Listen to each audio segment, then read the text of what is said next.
Bonjour à tous, bonjour Emmanuel, bonjour Adriane. L'équipe Ecopolis est ravie de vous retrouver en ligne aujourd'hui. Je suis Élise Mailleux, chargée de mission économie circulaire chez Ecopolis. Ecopolis, pour rappel, c'est le pôle francilien pour le bâtiment et l'aménagement durable. Nous avons pour mission d'encourager le développement durable et le changement des pratiques pour un monde plus soutenable. Et on fait ça auprès des professionnels du secteur du BTP. Pour vous faire un petit topo sur l'association, je vous propose de visionner cette courte vidéo que je vous passe tout de suite. Ou de l'aménagement francilien.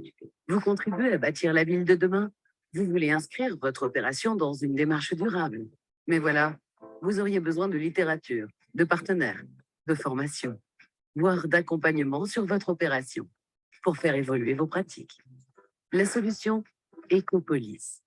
Ecopolis est le centre de ressources pour la construction et l'aménagement durable en Île-de-France. Nous centralisons l'actualité pour sélectionner et diffuser en accès libre une information qualifiée. Nous produisons des documents, des retours d'expérience, REX, sur des opérations livrées et sur des sujets thématiques pour diffuser les bonnes pratiques. Nous organisons des événements où vous développez vos connaissances, vous élargissez votre réseau et vous pouvez échanger avec vos pairs. Nous formons aussi vos équipes pour les faire monter en compétences.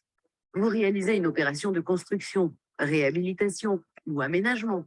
Vous souhaitez qu'elle soit de meilleure qualité sociale et environnementale? Pour vous accompagner, nous avons mis en place la démarche BDF, Bâtiment durable francilien. Nous vous suivons dès la programmation de l'opération, pendant la phase de conception, la phase de réalisation et jusqu'à 2 années d'usage. Vous avez une opération de construction, réhabilitation ou aménagement? Ecopolis vous apporte des partenaires et des solutions. Venez nous rencontrer. Vous êtes... Alors, vous l'avez compris, Ecopolis, c'est une association qui est forte de toute la communauté des professionnels du bâtiment et de l'aménagement qui l'entourent. Pour vous le rappeler une dernière fois, notre mission, c'est de contribuer au développement soutenable de la société en accompagnant l'évolution de vos pratiques professionnelles, notamment avec des événements comme celui d'aujourd'hui. Pour ce faire, Ecopolis travaille à travers quatre grandes missions. On va savoir que la première, c'est l'information. On est avant tout un centre de ressources. Donc, n'hésitez pas à aller en ligne sur ecopolis.fr. Vous trouverez toutes les ressources qu'on vous met à disposition en open source. Ecopolis, c'est aussi de la formation sur tous les sujets qui sont liés au bâtiment et à l'aménagement durable, que ce soit des formations en inter-entreprise qu'on propose au catalogue durant toute l'année, ou des formations en intra-entreprise qu'on peut personnaliser en fonction de vos besoins, côté maîtrise d'ouvrage, côté maîtrise d'œuvre. Ecopolis, c'est aussi de l'accompagnement de projets à travers la démarche bâtiment durable francilien. Il y a plus de 120 opérations qui sont accompagnées actuellement. Donc, si vous avez des besoins sur ce sujet-là, n'hésitez pas à nous contacter. Et puis Ecopolis, c'est aussi de l'animation d'événements, des conférences, comme le cycle de webinaires de cette semaine. Sur l'information, on peut vous inviter à vous abonner à notre newsletter mensuelle où vous retrouvez toutes les informations, notamment en avant-première, l'inscription pour les événements qu'on organise, comme celui d'aujourd'hui, toute l'actualité du secteur du bâtiment et de l'aménagement durable. Vous pouvez aussi nous suivre sur les réseaux sociaux, sur notre chaîne YouTube, et aller consulter en ligne l'espace thématique économie circulaire, si c'est un sujet qui vous préoccupe particulièrement. Et puis, vous pouvez aussi assister aux différents événements qu'on organise, comme des groupes de travail, etc. Sur le sujet de la formation, toujours à travers le prisme économie circulaire, la prochaine formation qu'on organise aura lieu les 6 et 8 décembre sur la thématique « Concevoir et piloter un projet intégrant une démarche de réemploi ». Il nous reste quelques places, donc n'hésitez pas à nous contacter si cette formation vous intéresse. Le prochain événement auquel on participe, c'est un événement organisé par le CAUE du 77, un bus pour le réemploi, la réutilisation et le recyclage. C'est une journée de visite en bus à travers différentes plateformes qui traitent de ces sujets. N'hésitez pas à vous inscrire. Et enfin, sur l'accompagnement de projet, vous pouvez rejoindre aussi ecopolis.fr pour avoir de plus amples informations, notamment la cartographie des 120 projets qui sont actuellement accompagnés en démarche, notamment une fiche projet sur la Maison des Canaux, qui est un projet qui a atteint la labellisation BDF Or, que vous connaissez peut-être, qui est un démonstrateur exemplaires en termes de démarche de réemploi. Je fais un petit topo sur les adhésions. Si on peut vous proposer des formats comme celui de cette semaine, c'est notamment grâce aux adhérents qui, par leur adhésion, participent un petit peu à cette intelligence collective, à la mise au pot commun, entre guillemets. Donc, si vous souhaitez devenir adhérent, si vous ne l'êtes pas encore de l'association, n'hésitez pas à nous rejoindre. Sur cette première masterclass, j'accueille du coup Adriane Deboutière et Emmanuel Meuch. On va traiter aujourd'hui la question de l'économie circulaire à l'échelle territoriale. On va s'interroger sur les freins et les leviers, mais surtout sur le rôle et les impacts des études de métabolisme urbain. Donc, je vais leur laisser la parole dans 2 petites secondes. Je précise juste, avant qu'on commence la présentation, qu'on va vous proposer des petits quiz interactifs pour animer la masterclass. Si vous voulez répondre à ces questions qu'on va vous poser tout au long des 50 minutes qui arrivent pendant la présentation de nos 2 experts, vous pouvez vous rendre sur le site wooclap.com. Vous n'avez pas besoin de télécharger d'application, simplement vous connecter à la plateforme et renseigner le code qu'on vous a mis juste ici, TTHUSP. Alexandra va vous le remettre dans le chat. Ça vous permettra de répondre aux petits quiz qu'on va faire tout au long de la masterclass. J'arrête mon partage d'écran pour laisser la main à nos 2 experts d'aujourd'hui.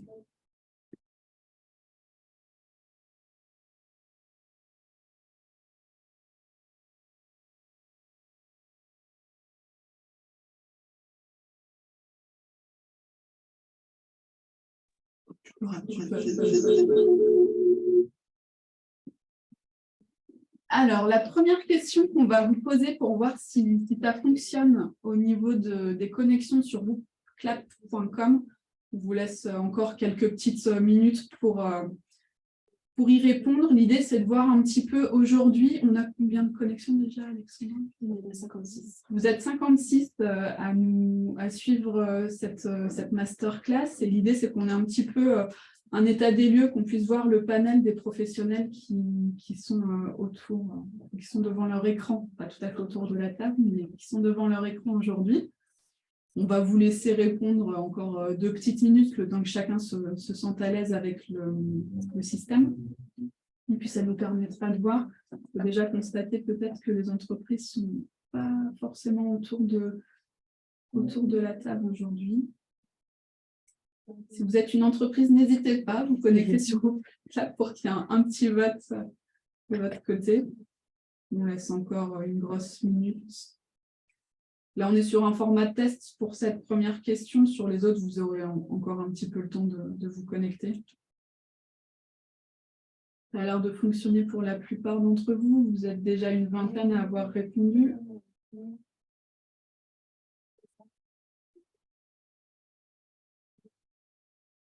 Allez, on va passer à la question suivante, du coup.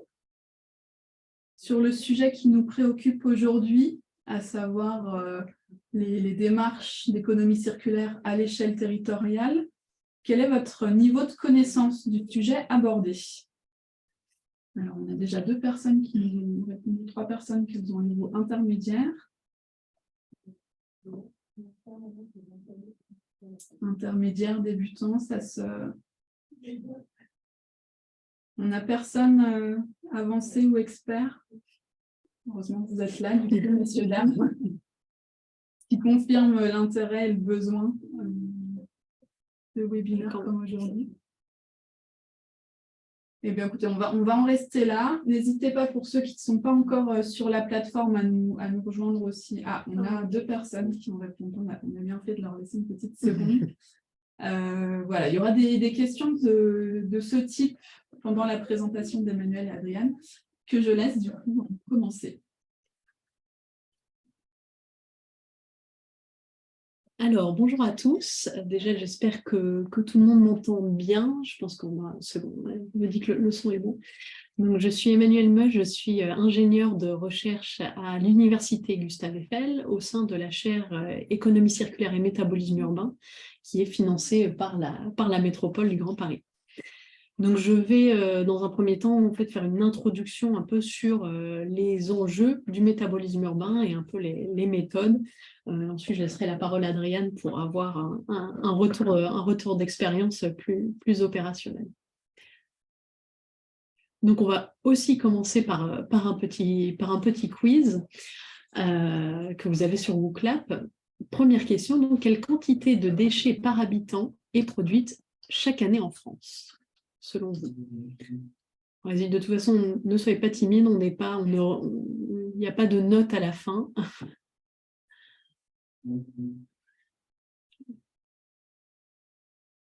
Encore quelques secondes.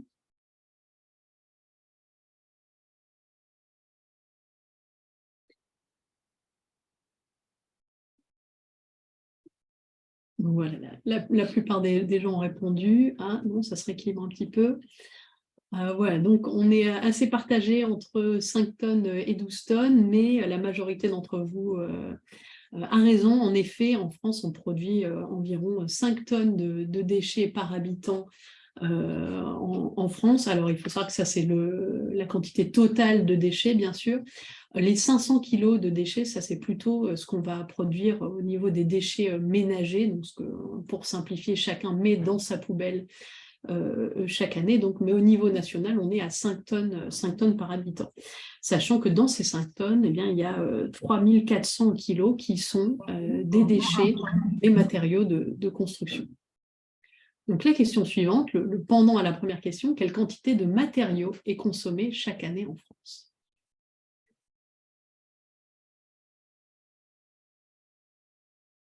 La question, c'est bien par tête ou...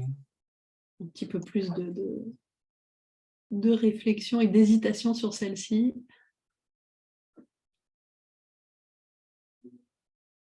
J'attends qu'il y ait peut-être une trentaine de personnes qui répondent.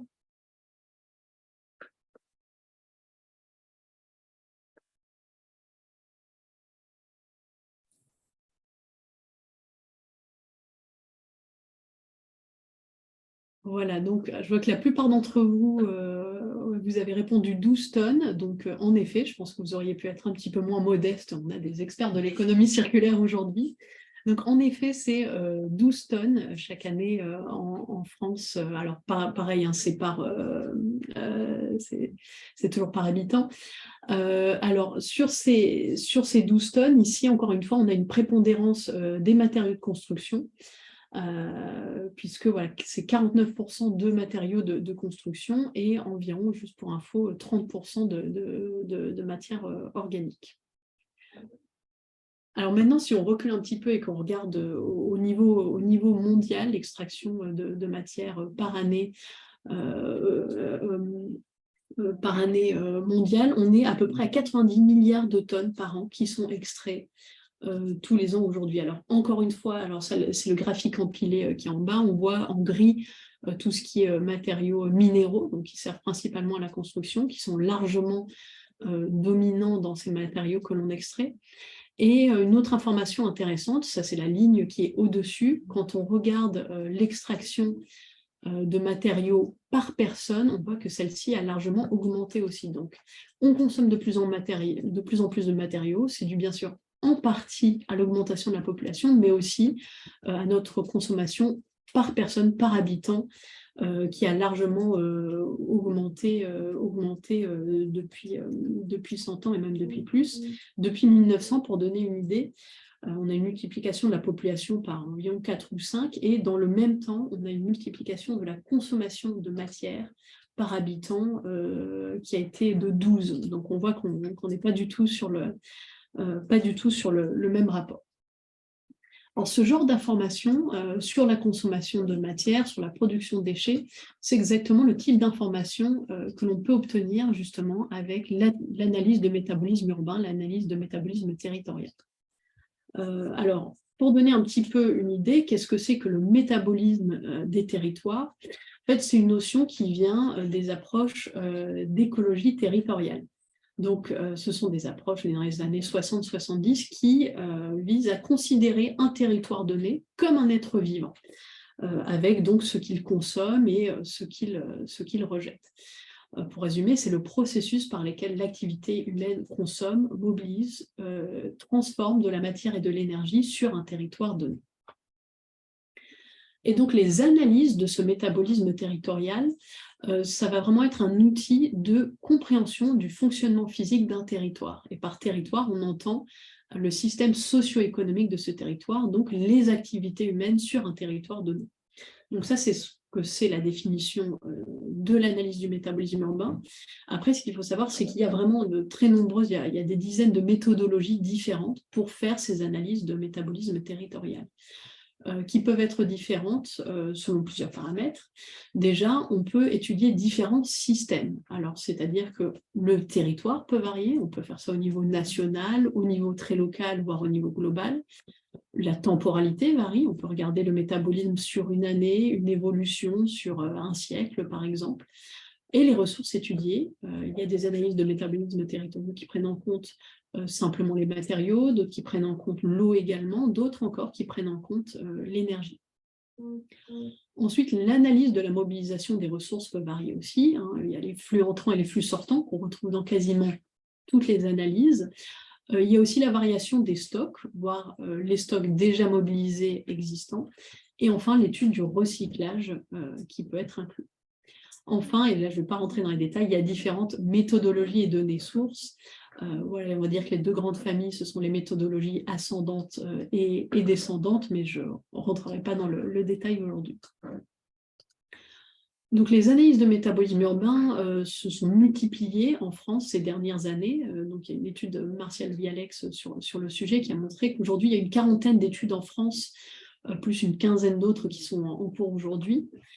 Parmi les études qui ont été menées, 20% portent sur des régions, 25% sur des EPCI et 13% sur des communes. La méthodologie dominante aujourd'hui de ces analyses de métabolisme urbain en France, c'est l'analyse de flux de matière, qui est une méthodologie qui est normée, qui est cadrée. Il y a un guide Eurostat sur le sujet. Donc l'avantage d'avoir cette méthodologie commune, c'est que bien sûr, ça facilite les comparaisons entre territoires.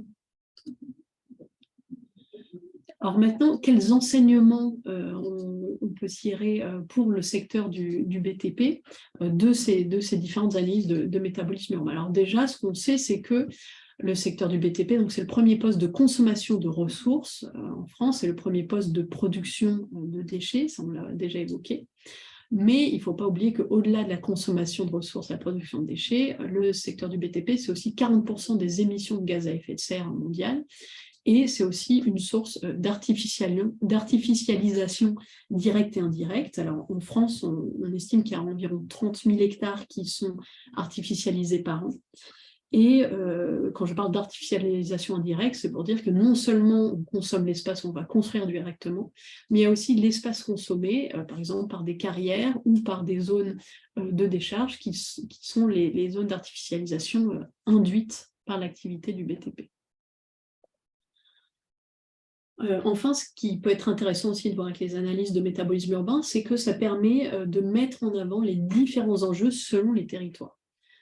Ici, par exemple, on a un graphique de Sabine Barle qui montre que pour les matériaux de construction, il y a un niveau de consommation qui est très varié par habitant selon le type de territoire sur lequel on est. Si on est sur des territoires assez denses, comme l'Île-de-France ou comme Paris et la Petite Couronne, eh bien, on a une consommation par habitant qui est bien moindre que sur des territoires moins denses, comme le territoire des Midi-Pyrénées, de l'Ariège ou de la Haute-Garonne. Ça, c'est dû au fait que quand on est sur un territoire dense, on va construire des nouveaux logements, etc., toujours en densification, alors que dans des territoires moins denses, on est sur un modèle plutôt d'extension urbaine, où non seulement on va construire de nouveaux logements, souvent des maisons individuelles, mais il y a aussi tous les réseaux qu'il faut construire qui accompagnent cette urbanisation, donc de routes, de réseaux, etc. Alors maintenant, pour résumer un petit peu quelles sont les applications et limites des études de métabolisme urbain, au niveau des applications, avant tout, ça permet d'avoir un diagnostic partagé, qui est un outil de communication en externe, mais aussi en interne, de se dire sur notre territoire, quels sont les grands enjeux, quels sont les flux qui sont consommés et rejetés, et de se mettre un peu d'accord sur ce diagnostic de base. Ça va créer donc une connaissance du territoire, par exemple de la dépendance du territoire par rapport aux importations, ce qui peut être produit sur d'autres territoires, la performance du territoire en termes de métabolisme par rapport à d'autres territoires du même type, et ça donne des éléments qui permettent ensuite de mesurer les impacts environnementaux. Ce sont donc des choses qui vont permettre d'identifier aussi des pistes d'amélioration, comment on peut changer le système socio-technique du territoire pour améliorer le métabolisme urbain. Et on va pouvoir en tirer des indicateurs qui vont permettre de piloter et d'évaluer les politiques publiques en économie circulaire notamment. Ensuite, pour parler un petit peu des limites de ces études de métabolisme urbain, il y en a plusieurs. Déjà, avant tout, les limites liées aux données. Selon le territoire sur lequel on se situe, on ne va pas toujours avoir accès aux bonnes données ou avoir des données assez fiables. La deuxième limite, qui est un peu liée à celle-ci, c'est qu'on est sur une approche comptable. On quantifie les matériaux, mais in fine, on a assez peu d'informations sur la qualité ou plutôt sur les caractéristiques des matériaux, des flux qui circulent.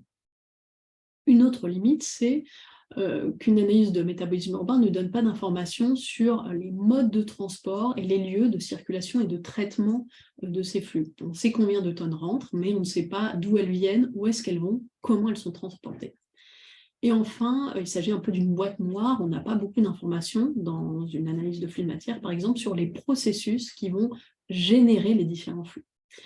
Donc, ce qui veut dire que c'est assez important de combiner les analyses de métabolisme urbain avec d'autres approches, avec des approches plus socio-économiques, une vraie connaissance du tissu économique du territoire et aussi des enjeux sociaux de son territoire, avec des analyses logistiques sur la manière dont les flux sont transportés, sont traités, sont stockés, et également des analyses sur les liens entre les territoires, les dépendances entre les territoires, les dépendances, quels territoires vont produire des flux, les consommer, vont aussi traiter les déchets d'autres territoires, comment les liens entre ces territoires s'organisent. Voilà, c'était l'introduction un petit peu théorique, on va dire, et je laisse la main à Adriane pour un retour d'expérience sur le sujet. Merci beaucoup, Emmanuel. Bonjour à toutes et à tous. Donc, je m'appelle Adriane de Gouttière. Je suis chargée de mission économie circulaire, métabolisme urbain au sein de la métropole du Grand Paris. Depuis décembre 2020, je suis arrivé à la métropole notamment pour piloter l'étude de métabolisme urbain de la métropole qui démarrait à cette période. On a conclu cette étude donc, avec le groupement qui nous accompagnait en juillet dernier. Donc, je vais pouvoir vous présenter quelques résultats, quelques méthodologies. Dans une seconde partie, je reviendrai aussi sur les enseignements et la manière dont on opérationnalise derrière les résultats de cette étude de métabolisme par des actions concrètes. Voilà, et je vous poserai aussi quelques petites questions au fil de l'eau pour vérifier que vous avez bien suivi. Alors, merci à Ecopolis de m'accueillir. Merci Élise. Toujours un plaisir d'intervenir dans le cadre de vos événements. Donc, pour démarrer, quelques éléments sur les grands objectifs de l'étude de métabolisme urbain de la métropole. Alors, ça reprend un petit peu ce qui a été présenté par Emmanuel. Le premier enjeu pour nous, c'était un enjeu d'objectivation et de mesure des flux de matière, de stock sur le territoire. Donc, flux, matière, eau et énergie également, hein, l'ensemble des ressources, et stock de matériaux qui constituent la mine urbaine potentiellement valorisable aujourd'hui ou demain au sein de la métropole. On a voulu s'affranchir aussi, aller un petit peu au-delà des limites habituelles, on va dire, de l'analyse des flux, en regardant la manière dont sont opérationnalisés ces flux sur le territoire, donc en analysant les chaînes de valeur. Alors, on s'est notamment centré sur la chaîne de valeur de la construction, qui est effectivement le premier producteurs et générateurs de flux à l'échelle du territoire. On aurait pu le faire pour les autres chaînes de valeur. On a regardé un petit peu aussi au niveau alimentation, biodéchets, mais on n'a pas pu, bien entendu, tout traiter. C'est une première étude qui mérite un certain nombre d'approfondissements. Je reviendrai là-dessus en fin de présentation. On a voulu aussi confronter du coup les besoins du territoire en se projetant sur l'évolution de ces flux et en comparant ces flux, ces projections par rapport à la maturité des chaînes de valeur aujourd'hui, ce qu'elles sont en capacité d'absorber et éventuellement identifier des trous dans la raquette. On s'est aussi attaché à caractériser le foncier potentiellement disponible. Donc notre territoire est particulier, c'est un territoire très dense, en proie à un renouvellement urbain important, mais avec une rareté foncière réelle qui fait que c'est compliqué d'installer de nouvelles activités, notamment de transformation, de valorisation. Donc ça nous a paru important d'aller sur cette question foncière, d'identifier là où le foncier pouvait être disponible pour développer de nouvelles activités d'économie circulaire. Et enfin, on a travaillé sur un outil plus micro. Donc là, l'étude de métabolisme, Emmanuel est déjà bien revenu là-dessus. C'est quand même plutôt une carte macro. On regarde ce qui se passe à l'échelle macro au niveau du territoire. On a travaillé sur un outil pour que ça puisse être décliné aussi vers les agents économiques, vers les entreprises. Donc un outil d'écologie industrielle et territoriale pour faire émerger des synergies, en tout cas des potentiels de synergie qui auraient vocation à être mis en œuvre à l'échelle du territoire. Voilà, donc notre étude, on l'a structurée de cette manière-là, en deux lots, l'étude de métabolisme et l'outil plutôt micro dédié à l'écologie industrielle et territoriale. On avait 4 grands blocs sur l'étude de métabolisme urbain. 2 premiers blocs sur l'analyse des flux et sur l'analyse des stocks, et 2 blocs un peu innovants qu'on avait mis de manière optionnelle au démarrage, mais qu'on a souhaité pousser sur la cartographie des acteurs et des filières et sur la cartographie du foncier disponible. Très rapidement, sur l'analyse des flux et stocks, il y a 2 méthodes complémentaires qui ont été mises en œuvre. La première méthode, c'est la méthode descendante. Emmanuel en parlait. Donc, c'est la méthode un petit peu classique de l'analyse des flux de matière. On se base sur des statistiques européennes ou nationales qu'on redescend à l'échelle territoriale.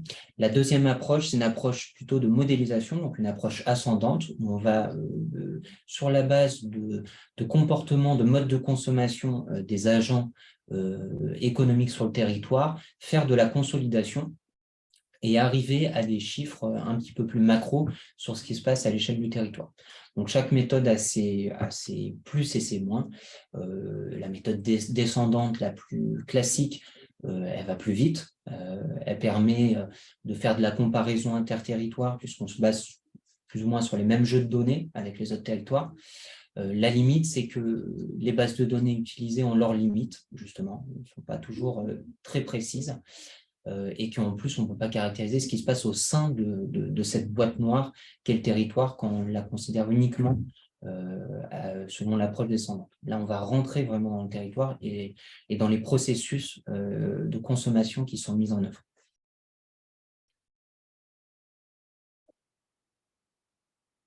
Alors, à noter, oui, je suis passé un peu vite, mais cette approche ascendante, on n'a pas pu la faire pour tous les types de flux. On s'est centré sur tout ce qui est construction, tout ce qui est alimentation et tout ce qui est véhicules et équipements, électriques, électroniques notamment. Donc, les 2 premiers, parce que c'est les grands gisements. Emmanuel en a un petit peu discuté, construction, biomasse alimentaire, c'est les gros flux avec les combustibles. Équipement, véhicules, c'est des flux quand même importants, notamment en termes de stock, et c'est des flux avec des matières stratégiques, notamment des métaux rares. Donc voilà, c'est quand même des gisements qui sont intéressants à caractériser, notamment avec les grandes évolutions qui vont venir sur le territoire. Pensez aux zones à faible émission. Voilà, c'est des gisements de matières potentielles qui sont intéressants à caractériser et à analyser. Alors, quand on regarde les résultats très macro de cette étude de flux à l'échelle métropolitaine, on arrive sur des chiffres relativement comparables à ce qu'Emmanuel a pu présenter sur Paris Petite Couronne, justement. C'est plus ou moins la même échelle, avec des chiffres un petit peu actualisés. Alors, on est à peu près à 4 tonnes par habitant pour tout ce qui est en entrée, donc consommation intérieure de matière, donc importation et extraction locale, plus ce qui est recyclé localement. De manière peu surprenante par rapport à ce que tu as pu présenter aussi, on se situe entre Paris et la région Île-de-France sur ce volet consommation et bien en dessous de ce qui se passe à l'échelle française, parce que beaucoup plus de densité, moins d'infrastructures nécessaires par habitant, etc. Quand on regarde ce qui se passe en sortie, par contre, de manière un petit peu plus surprenante, notamment sur la génération de déchets, on est au-dessus, rapporté à l'habitant au niveau métropolitain, qu'au niveau Île-de-France. Alors, il faut prendre ces chiffres un petit peu avec des pincettes, parce qu'il y a pu avoir des ruptures statistiques entre la dernière étude au niveau Île-de-France et notre étude de métabolisme. Mais malgré tout, ça témoigne, on va dire, de la densité très, très importante du renouvellement urbain sur le territoire métropolitain, qui fait que même si on est sur un territoire très dense, la quantité de travaux qui est actuellement conduite, on peut penser aux travaux du Grand Paris Express, on peut penser aux travaux liés au renouvellement urbain, au NPNRU globalement, qui font qu'il y a une masse très importante. Quand on rentre un petit peu dans le détail des chiffres liés à la consommation, vous voyez qu'il y a à peu près 76% de matériaux, combustibles et aliments. C'est vraiment les 3 grands pôles de consommation de matière. 40% à peu près pour tout ce qui est matériaux de construction, et puis à peu près quart pour combustible aliments. On a à peu près 28% de ces ressources qui sont renouvelables. Alors, c'est notamment tout ce qui est biomasse alimentaire, et puis un petit peu de bois, etc. On a très peu de matières qui sont extraites au sein de la métropole, c'est peu surprenant. Il y a une carrière de gypse importante, et puis on en reste à peu près là. Sur tout ce qui est agriculture urbaine, c'est très faible. Et on a environ 7% de matières qui sont issues du recyclage local des déchets en entrée. C'est pas marginal pour le coup, mais on peut voir quand même qu'il y a des marges de progrès qui restent très importantes. Et il ne faut pas se leurrer sur le fait qu'on ne sera jamais autosuffisant sur un territoire urbain tel que la métropole au niveau de l'approvisionnement en matière. Voilà. Alors, quand on regarde un petit peu les projections sur l'évolution de ces flux, c'est des choses qu'on a pu faire un petit peu à minima aujourd'hui qui mériteraient certainement des approfondissements. On a comparé 2 scénarios, un scénario tendanciel qui prend en compte l'évolution de la population, en gros, et puis un scénario volontariste où on a regardé, on a appliqué les grands objectifs en matière de construction de logements qui sont notamment liés à la loi Grand Paris au niveau de la métropole. Et ce qu'on constate, c'est quand même que avec ce scénario très proactif qui permet de répondre aux enjeux en termes de construction de logements, on a une augmentation encore attendue de la consommation de matière à l'échelle du territoire d'environ 20%, notamment sur les matériaux de construction, et d'environ 10% sur les déchets de chantier en sortie. Voilà, donc là, il y a une vraie question qui se pose, parce qu'on sait que la consommation de matière, c'est aussi de l'énergie grise, c'est aussi des émissions de CO2 qui sont liées. Donc, comment faire converger des objectifs à l'échelle d'un territoire comme la métropole en termes de renouvellement urbain, de besoins de logement et des enjeux environnementaux de sobriété. Quand on regarde ce qui se passe un peu plus spécifiquement au niveau de la construction, avec cette fois-ci une approche vraiment modélisation, donc on voit qu'il y a 13 millions de tonnes qui sont consommées à peu près en entrée chaque année au niveau du territoire métropolitain, environ 20 millions de tonnes en sortie. Alors là, le point un petit peu piégeux à bien prendre en compte, c'est qu'en entrée, on ne prend pas en compte les remblais. On prend en compte uniquement les consommations de matériaux hors terre. En sortie, on prend en compte, pour le coup, les matériaux excavés, donc tout ce qui est débit.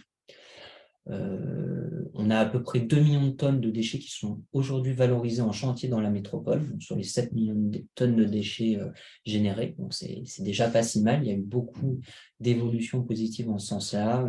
Il y a notamment des espaces de recyclage au niveau des ports de Gennevilliers ou Bonneuil. J'y reviendrai. Beaucoup de cette valorisation aujourd'hui, c'est la valorisation notamment en sous-couche routière. Il y a relativement peu de recyclage, on va dire, à plus haute valeur ajoutée ou de réemploi. Ça reste des quantités plus minimes. De la même manière, sur les terres excavées, on en a une plus petite partie pour le coup, environ 700 000 tonnes qui sont valorisées au sein du territoire. Alors là, je ne vais pas trop m'apesantir, mais on a également, grâce à cette approche modélisation, quelques grands chiffres sur la manière dont sont consommés aujourd'hui ces matériaux de construction. Donc, vous voyez que c'est principalement la consommation au niveau de la construction de bâtiments. C'est très majoritairement du béton. De quoi est constitué aujourd'hui le stock de matériaux de construction, donc, qui est principalement stocké au niveau de l'habitat collectif. D'abord, pour une bonne partie, c'est du béton et également, bien sûr, de la pierre, pour tout ce qui est logement un petit peu plus ancien. Et sur les déchets de chantier générés, là, on a une répartition, pour le coup, assez homogène entre la construction de nouveaux bâtiments, la démolition, et le développement du réseau ferré. Là, bien sûr, il y a beaucoup d'excavations. Donc, vous voyez qu'au niveau des matériaux, des typologies de matériaux qui ressortent, là, c'est d'abord les matériaux excavés, mais qu'on ne peut pas les rattacher uniquement au réseau ferré. Il y a beaucoup de matériaux excavés dans le diffus également qui sont produits. Sur les parties plutôt un peu nouvelles de cette étude de métabolisme, cartographie des acteurs, donc on a pu avoir cette analyse sur où sont situées globalement les grandes zones de densité des acteurs, que ce soit sur les étapes plutôt de génération de déchets, de consolidation, de traitement. On voit qu'il y a une diagonale, on va dire, entre les ports de Gennevilliers, le port de Bonneuil, les territoires Pontorlier-Seine-Bièvre, d'Est-Ensemble, de Plaine Commune, et qu'on a des zones qui sont quand même beaucoup moins dotées en termes d'espace pour la consolidation et le traitement. Concernant le volet foncier, de la même manière, donc on a pu avoir cette analyse cartographique des zones soit en friche qui peuvent être disponibles de manière pérenne éventuellement. Donc là, c'est une approche qui a été développée notamment par l'Institut Paris Région, qui était en charge également de la partie cartographie des acteurs. Et on a regardé également avec l'APUR des fonciers qui pourraient être disponibles de manière plus temporaire. Donc là, on avait également plus de 300 sites sur des fonciers qui sont identifiés au niveau aujourd'hui zone d'aménagement, avec des projets qui sont prévus, mais qui vont mettre un certain temps à s'enclencher, et où temporairement on pourrait implanter des activités d'entreposage, de reconditionnement, de recyclage des matériaux de construction. Voilà. Sur le paramétrage, un peu pour caractériser le potentiel de ces sites, l'Institut Paris Région a proposé une grille un peu analytique au sein de laquelle on peut retrouver notamment la présence ou pas de population de certaines zones d'habitat pour limiter pour éviter qu'il y ait trop de nuisances à côté de ces espaces, l'accessibilité, la présence ou pas d'exutoires préexistants en proximité, la densité des espaces fonciers, etc. Voilà. Et donc, premier bilan rapidement sur l'étude, et puis il va falloir enchaîner, je me dépêche un peu. ça reste très cohérent par rapport à ce qu'a pu présenter Emmanuel, hein. Il y a un vrai enjeu pour nous d'observation, d'objectivation et de construction d'un argumentaire aussi, hein, pour convaincre, pour sensibiliser. Donc ça, c'est des chiffres que nous fournissent l'étude de métabolisme. On a pu aller plus loin sur certaines méthodes, on peut faire de la comparaison interterritoire, on a pu aller sur les questions foncières, de caractérisation du tissu économique. Les limites ou les approfondissements qu'on peut envisager, c'est la question du suivi temporel. On a une cartographie à un temps T, comment on peut la suivre, comment on peut évaluer l'évolution. Il y a une question d'aller avec des échelles plus fines, plus micro, pour caractériser de quelle manière peuvent se mettre en place des synergies au sein des territoires, entre les chantiers, entre des opérations de proximité. On n'est pas allé jusqu'à ce niveau de finesse, mais des nouvelles bases de données, je pense notamment à BTP Flux, développé par le CSTB, permettent d'aller un petit peu plus loin. Une étude de l'APUR qui date du début d'année, qui est intéressante à consulter dans ce cadre-là. Et voilà, donc on peut aller toujours plus loin à des échelles un peu plus fines. Sur le foncier, on s'est limité à une approche un peu géographique. On va devoir caractériser la disponibilité réelle du foncier et accompagner le déploiement des filières demain. Alors, 2 petites questions pour conclure. Là, normalement, vous avez eu des éléments, donc on attend un niveau de réponse satisfaisant. Donc, sans pression, quelle est la part de la construction dans la consommation de matériaux et la production de déchets à l'échelle métropolitaine? Alors, quand je dis échelle métropolitaine, échelle de la métropole du Grand Paris, au chiffre que je vous ai présenté. Voilà, donc on vous laisse quelques secondes. Il faut se reconnecter éventuellement sur Clap.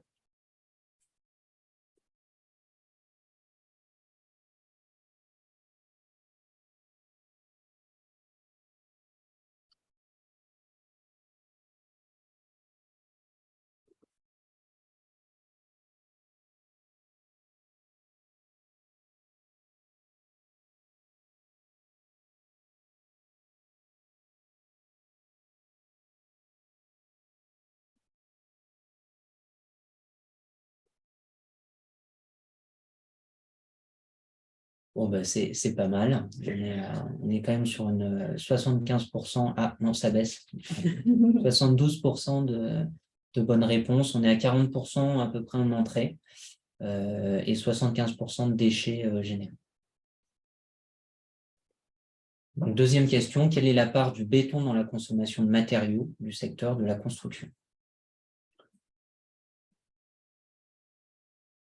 C'est toujours pareil, c'est à l'échelle métropolitaine. Je me suis basé sur les résultats de notre étude. Ça peut varier légèrement.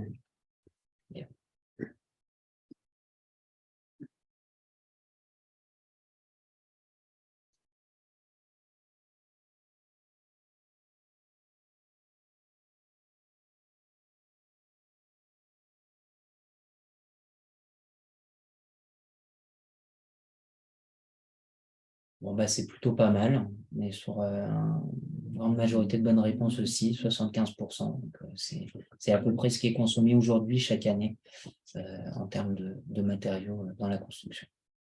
Voilà. Bon, bah, je te laisse la main, Emmanuel. Oui.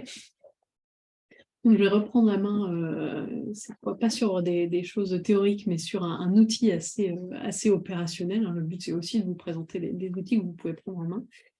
Donc, au sein de la chaire économie circulaire et métabolisme urbain, nous avons développé une méthodologie qui permet de faire des analyses de métabolisme urbain au niveau du chantier, donc vraiment au niveau d'opérations de construction, d'opérations de renouvellement urbain qui peuvent porter sur un ou plusieurs bâtiments.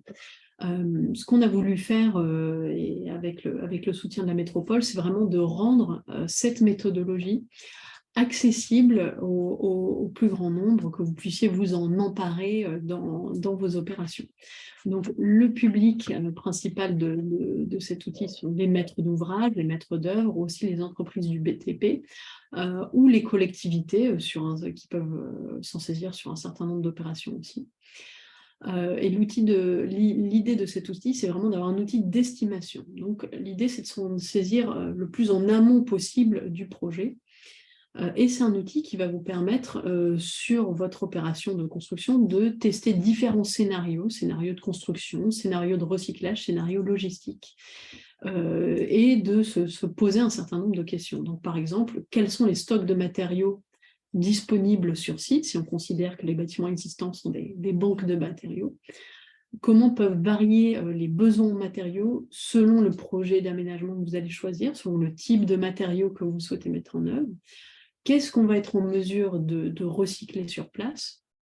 Et quels vont être les impacts logistiques de ces différents scénarios et quels gains on peut avoir, environnementaux et en coût, en changeant le mode de transport ou les destinations des matériaux et des déchets.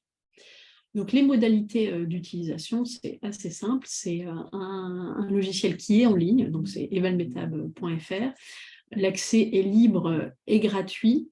Il y a une possibilité de sauvegarder ces simulations, il faut juste rentrer son adresse mail pour avoir un compte, et avec une possibilité de faire un export Excel des données obtenues. Donc je vais passer assez rapidement sur la manière dont fonctionne cet outil. Il fonctionne en 4 étapes majeures, je vais revenir dessus au fur et à mesure. La première étape, c'est d'étudier les bâtiments donc, à démolir. La deuxième étape, ça va être d'étudier plutôt les bâtiments à construire. La troisième étape se concentre sur les scénarios de recyclage. Et enfin, la quatrième étape va tester différents scénarios logistiques. C'est un outil assez simple à prendre en main dans le sens où ça ne demande pas énormément de données. Les seules choses qu'il va falloir rentrer dans l'outil, c'est d'avoir les surfaces à déconstruire et à construire, le type de bâtiment pour chaque surface, et la distance entre votre chantier et les différents exutoires. On vous met en ligne aussi des guides pour pouvoir connaître ces distances. Voilà, donc pour voir un petit peu comment ça fonctionne, donc la première étape, sur les bâtiments existants, vous allez être sur des fenêtres qui ressemblent à ça. Donc comme vous voyez à gauche, vous pouvez rentrer un nom pour un bâtiment ou un groupe de bâtiments, choisir le type de bâtiment selon la typologie qui est affichée en dessous, et la surface de plancher total, avec les étages qui sont facultatifs. Donc au fur et à mesure, vous allez avoir un espèce de tableau de bord, et à tout moment dans la simulation, vous pouvez extraire les données que vous avez déjà rentrées. Donc de la même manière, il y a aussi la deuxième étape sur les nouvelles constructions, les besoins en matériaux. Donc c'est comme la première étape, je ne reviens pas dessus. Et déjà à ce stade-là, vous avez un premier bilan des matériaux qui s'affiche. Vous pouvez déjà voir qu'est-ce que vous allez avoir dans le stock à déconstruire, donc potentiellement évacuer, et le futur stock de matériaux, donc le stock à construire, potentiellement des matières qu'il va falloir acheminer jusqu'au chantier. Mais bien sûr, on fait l'économie circulaire, donc le but, c'est aussi de voir ce qu'on peut recycler sur place, et ce qui va aussi réduire bien sûr vos flux entrants et vos flux sortants. Donc ça, c'est la troisième étape, le recyclage. Alors à ce stade, on se concentre sur le recyclage du béton. Après tout, c'est quand même le matériau prioritaire, on l'a vu aussi avec l'étude de métabolisme de la métropole. Donc ici, on a des estimations selon les quantités de béton que vous avez sur place, une fois concassé, quelle est la quantité de granulats que vous allez avoir, et qu'est-ce que ça va pouvoir couvrir dans les besoins de vos futurs bâtiments. Donc là, vous pouvez aussi tester différents taux de recyclage. Enfin, la dernière partie, c'est sur la partie logistique. Alors ici, vous allez pouvoir rentrer la distance de vos chantiers à différents exutoires. L'outil calcule automatiquement la part de différents types de déchets. Est-ce que c'est des déchets inertes, par exemple, et donc les tonnes de chaque type de déchets. Et on a un lien vers une cartographie qui vous permet de repérer quels sont les exutoires, les zones de stockage, ou les plateformes pouvant faire du recyclage qui peuvent accueillir vos déchets. Ici, vous pouvez aussi faire varier le mode de transport, donc choisir par exemple la route ou le fluvial. Donc à la fin de cette partie logistique, vous allez avoir un comparatif. Donc là, c'est vraiment sur les déchets qu'on va acheminer depuis le chantier, des différents scénarios logistiques, les coûts logistiques et les émissions dues au transport. Là, j'insiste là-dessus pour pas qu'il y ait d'erreur. Là, on est bien sur les émissions du transport seulement et pas sur les émissions du chantier en entier. On n'est pas sur une analyse de cycle de vie, sinon ce serait beaucoup moins rapide à présenter et beaucoup moins rapide à prendre en main aussi. Donc voilà, là on est déjà avec ces 4 étapes assez simples à la fin d'une simulation. Pour cette branche de l'arborescence, je reviendrai dessus après. Et donc, comme je disais, depuis l'outil, les résultats sont téléchargeables sous Excel, sachant qu'on a à la fois les données un peu brutes, telles que vous les avez rentrées, et de tout ce qui est calculé, mais on a aussi un certain nombre d'onglets préparés par nos soins avec déjà des graphiques qui permettent de comparer différents scénarios. Je reviens à ce que je disais, où je disais que c'est assez rapide pour voir la simulation sur une arborescence. C'est un outil qui est en arborescence, donc ça c'est important de l'avoir en tête quand on commence à l'utiliser, c'est-à-dire qu'on part d'une base qui en principe est fixe, qui sont les bâtiments existants sur votre chantier, mais à partir de là on va faire différents scénarios et les options peuvent se démultiplier. Donc on peut avoir plusieurs scénarios constructifs en faisant varier les surfaces de bâtiments, mais aussi le type de matériaux qu'on veut inclure. Ici, pour l'instant, on a inclus la terre crue. Et ensuite, pour chaque scénario constructif, vous pouvez faire différents scénarios de recyclage, et pour chacun de ces scénarios de recyclage, vous pouvez encore faire différents scénarios logistiques. Donc, vous imaginez bien que ça peut devenir assez rapidement assez complexe. Donc, la recommandation qu'on a pour l'utilisation de cet outil, c'est déjà d'avoir en amont un peu en tête quelles sont les choses que vous voulez tester. Est-ce que pour vous l'important c'est de tester différents scénarios de construction ou est-ce que vous savez déjà précisément ce que vous allez construire, vous voulez tester différents scénarios de recyclage et logistique, et de ne pas trop multiplier les scénarios pour vous y retrouver dans vos différentes simulations. Voilà, donc encore une fois, c'est un outil accessible et gratuit en ligne, donc n'hésitez pas à vous en saisir. Et je ne vais pas revenir dessus, mais voilà, on a aussi toutes les bons universitaires, toutes nos sources citées pour les différentes données. Et je repasse la main à Adriane. Merci Emmanuel. Alors voilà, après cet exemple un peu de opérationnalisation du métabolisme à l'opération d'aménagement, moi je vais revenir un peu sur les leviers territoriaux qu'on a pu identifier sur la base de notre étude de métabolisme et qu'on opérationnalise aussi dans une dimension, on va dire, plutôt d'animation territoriale à l'échelle de la métropole du Grand Paris. Voilà, parce qu'on a, nous, en notre sein, une direction de l'aménagement qui pourrait être amenée à utiliser et qui est amenée d'ores et déjà à utiliser Valmeta pour un certain nombre d'opérations, notamment d'intérêt métropolitain.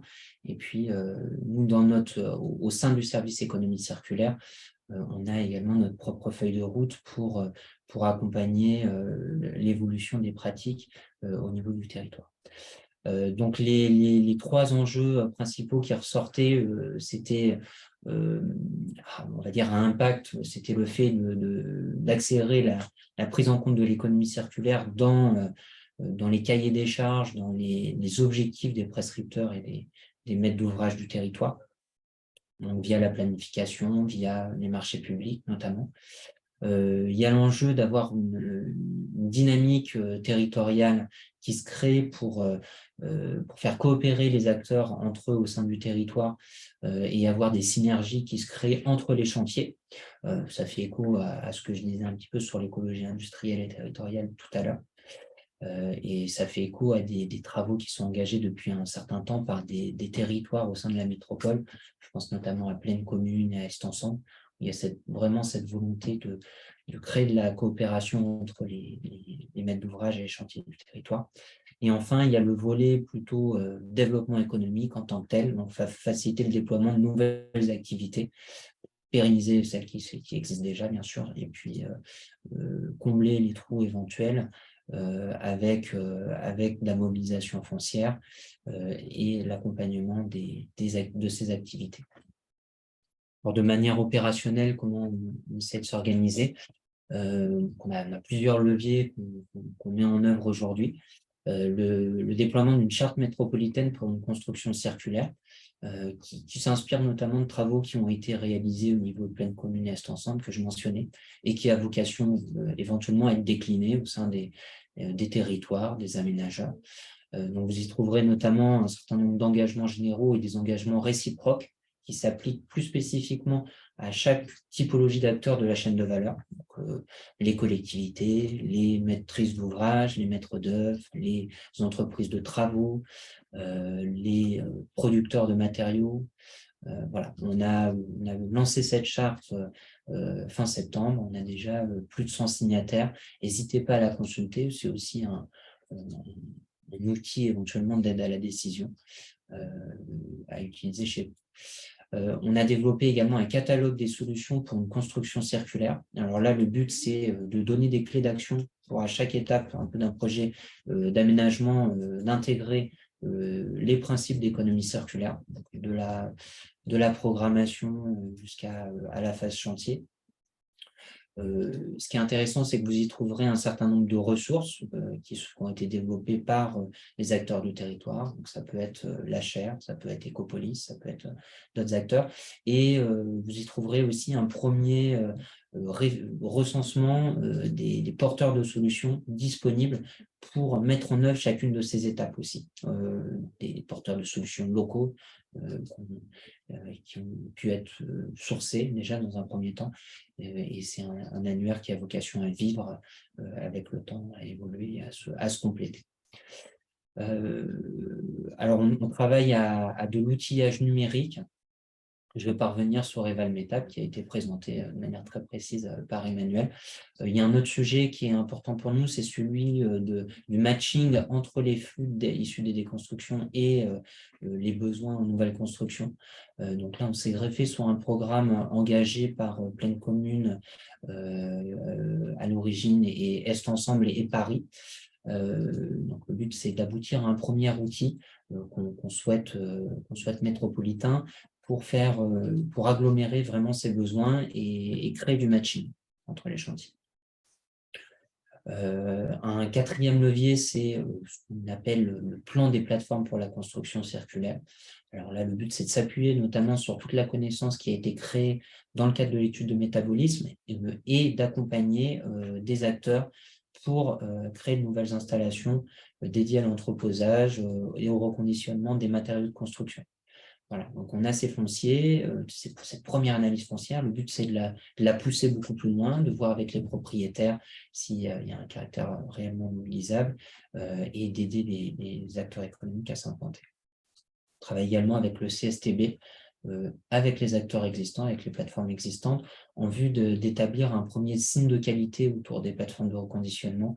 Le but, c'est de lever éventuellement certains freins assurantiels et d'aider à la qualité perçue aussi des matériaux de reconditionnement, qui s'améliore depuis quelques années, mais il y a encore un levier psychologique parfois à passer. Voilà. Et dernier point, c'est le soutien à l'expérimentation. Alors, on lance un programme, par exemple, pour aider à la rénovation circulaire dans les communes, sur un certain nombre de bâtiments publics. Le but, ce sera de le passer à l'échelle à terme, voire de s'orienter vers d'autres typologies de maîtres d'ouvrage. Et on travaille également avec des acteurs économiques. Là, je vous ai mis l'exemple d'une plateforme flottante. Donc, c'est avec l'entreprise NeoEco pour pousser une nouvelle solution de plateforme de concassage et de valorisation des matériaux de construction qui serait donc sur voie fluviale et qui permettrait d'aller d'un chantier à l'autre en bord de Seine. Voilà, j'en ai terminé. Ouais. Alors, on en a terminé pour la présentation de nos deux experts. Comme on est dans un format masterclass, l'idée c'est qu'on puisse aussi répondre aux questions que vous pouvez vous poser. Alors, on vous avait questionné au préalable sur le formulaire de préinscription à l'événement, savoir si vous aviez des questions en particulier, mais on vous laisse aussi le temps peut-être de la réflexion pour poser les questions que vous avez pu voir apparaître durant la présentation. Vous pouvez les noter dans le chat. Pour l'instant, Apparemment, vos présentations étaient très claires et limpides parce qu'il n'y a pas de questions encore dans le chat. Si les personnes qui sont présentes souhaitent pouvoir approfondir un sujet ou un autre, n'hésitez pas pardon. J'avais pas rallumé ma caméra, excusez-moi. N'hésitez pas à poser vos questions du coup dans le chat. Peut-être qu'en attendant qu'on voit apparaître des interrogations ou pas, juste pour rappel au public, la masterclass se termine dans 10 minutes. Donc on profite jusqu'à 16h15 de l'expertise de nos deux animateurs. Est-ce que vous voulez approfondir un sujet sur lequel vous êtes passé peut-être un petit peu rapidement durant la masterclass, sur lequel vous voudriez revenir? Manuel. Une question inversée. Donc, comme ça, je n'ai pas de sujet. Alors, sinon, Est-ce qu'on peut s'auto-questionner sur lui? on a une première question, sinon, dans le chat qui vient d'apparaître. C'est Monsieur Martinez de chez Epion SAS. Comment se fait-il que le recyclage des bétons ne soit pas intégré ou avancé dans les nouveaux bétons? Les process sont pourtant avancés. Alors, je pense qu'il y a plusieurs freins aujourd'hui. Alors, c'est vrai que techniquement, on sait de mieux en mieux faire, mais il y a encore plusieurs freins. Déjà, il y a les freins des normes et notamment des normes Eurocode, si je ne me trompe pas, mais j'ai des collègues qui sont spécialisés sur les matériaux qui sauraient mieux répondre que moi, qui sont en train d'évoluer, mais qui ont mis un petit peu de temps. Jusqu'à présent, il y a quand même des limites sur la quantité de béton recyclé qu'on pouvait sur la quantité de granulats issus du recyclage qu'on pouvait intégrer dans des bétons neufs, et notamment surtout des bétons pour des structures.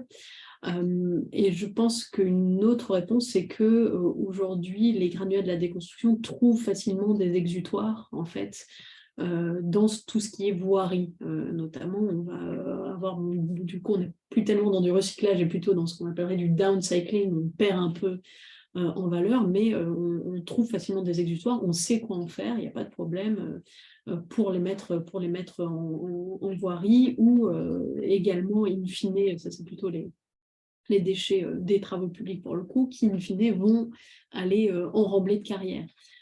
Donc on a peut-être aussi ce côté d'être un peu aspiré par le bas, où il y a une forte demande, donc on sait où les mettre. Donc c'est pour ça que, in fine, on peut dire qu'il y a toujours le recyclage, c'est bien, mais il y a toujours la question de la sobriété qui a été aussi évoquée par Adriane. Il faut toujours s'interroger sur les quantités de matériaux qu'on consomme au total, et pas seulement sur est-ce qu'on est sur des matériaux recyclés ou pas. Alors, on a une autre question sur l'outil EvalMeta. Est-ce que vous comptez valoriser une partie de la donnée que vous allez capter? Alors, c'est une très bonne question. Aujourd'hui, disons qu'on est surtout limité en fait par le temps homme et le temps qu'on peut y passer, c'est-à-dire qu'on peut avoir accès aux données qui sont entrées par les utilisateurs, mais aujourd'hui, l'outil a surtout été conçu pour que ce soit facile d'utilisation pour les utilisateurs et pas tellement pour nous, pour derrière utiliser les données. Donc ça, ce serait des choses qui seraient faites un peu à la main. Et bien sûr, il y a tout le travail derrière de recontacter les utilisateurs pour bien vérifier, selon l'usage qu'on va en faire, si les utilisateurs sont d'accord qu'on utilise dans tel contexte ou tel autre contexte. Alors bien sûr, dans tous les cas, ce serait anonymisé, mais il faudrait à chaque fois qu'on revérifie si les utilisateurs sont d'accord. Donc, on compte le faire. À quelle échéance, ça, je ne peux pas vous le dire aujourd'hui. Merci, Emmanuel. Une question peut-être pour Adriane de Monsieur Mison. Je cherche du foncier pour développer mon activité existante de valorisation de matériaux excavés en terre végétale. Comment pouvez-vous m'aider? Bonne question. Alors, ça fait partie de notre plan d'action, hein, c'est ce que je mentionnais. On a bien conscience de cet enjeu-là qui nous remonte par plusieurs acteurs sur différentes typologies de filières, avec des besoins qui peuvent être différents. J'en ai pas parlé, mais on a des fonciers de différentes tailles aussi qui ont pu être identifiés. Sur un foncier de 2000 m², il y a des choses qu'on peut faire et d'autres non. qui nécessiteront beaucoup plus d'espace.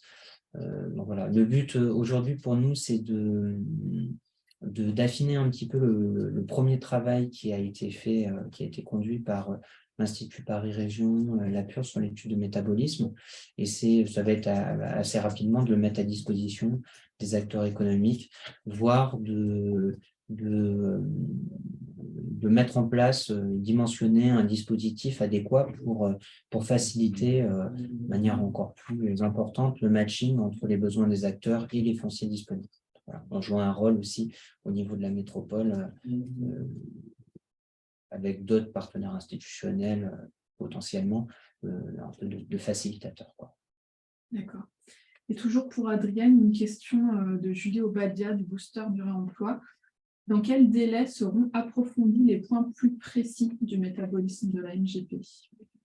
Alors, ça dépend lesquels. Sur cet enjeu foncier, c'est prioritaire parce que, pour passer à une phase plus opérationnelle, on a besoin rapidement d'aller plus loin.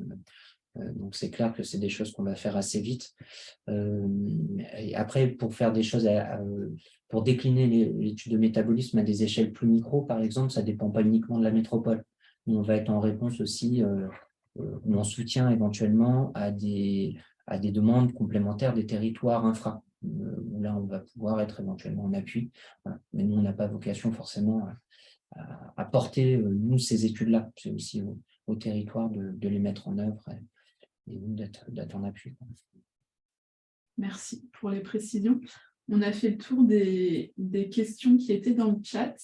Si vous en avez encore quelques-unes, on pourra les prendre dans les 2 minutes qui viennent.